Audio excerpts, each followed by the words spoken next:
Hello friends, welcome to my channel. ಇವತ್ತು ಮೊಸರು ಮತ್ತು ಬದನೆಕಾಯಿನ ಯೂಸ್ ಮಾಡಿ ಬಜ್ಜಿನ ಹೇಗೆ ಮಾಡೋದು ಅಂತ ನೋಡೋಣ. ಅದಕ್ಕೆ ಬೇಕಾಗಿರೋ ಇಂಗ್ರೀಡಿಯೆಂಟ್ಸ್: ಕಟ್ ಮಾಡಿಟ್ಕೊಂಡಿರುವಂಥ ಈರುಳ್ಳಿ, ಹಸಿಮೆಣಸಿನ್ಕಾಯಿ, ಕೊತ್ತಂಬರಿ ಸೊಪ್ಪು ಮತ್ತು ಬದನೆಕಾಯಿ. ನಾನು ಇಲ್ಲಿ 4 ಹಸಿಮೆಣಸಿನ್ಕಾಯಿ ತೊಗೊಂಡಿದ್ದೀನಿ. ಖಾರ ಜಾಸ್ತಿ ಬೇಕಂದರೆ ಇನ್ನೂ ಹಸಿಮೆಣಸಿನ್ಕಾಯಿನ ಆ್ಯಡ್ ಮಾಡ್ಕೋಬೋದು.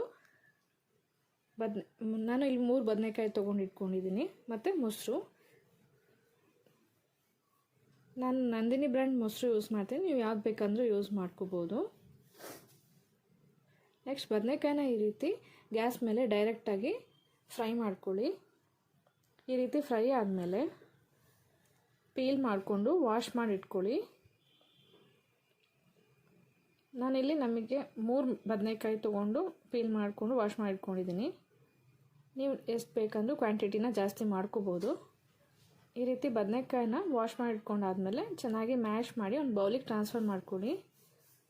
ಮತ್ತು ಹಸಿಮೆಣಸಿನ್ಕಾಯಿನ ಫ್ರೈ ಮಾಡಿ ಕಟ್ ಮಾಡಿಟ್ಕೊಳ್ಳಿ, ಅದನ್ನು ಆ್ಯಡ್ ಮಾಡ್ಕೊಳ್ಳಿ.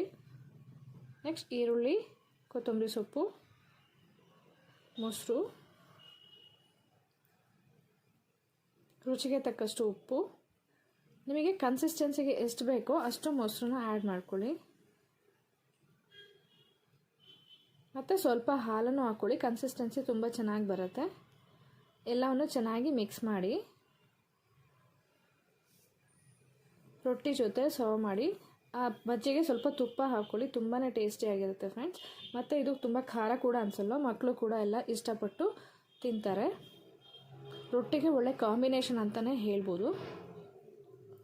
ತುಂಬ ಟೇಸ್ಟಿಯಾಗಿರುತ್ತೆ, ಮೈಲ್ಡ್ ಆಗಿರುತ್ತೆ, ತುಂಬ ಇಷ್ಟ ಆಗುತ್ತೆ ಫ್ರೆಂಡ್ಸ್ ಎಲ್ಲರಿಗೂ.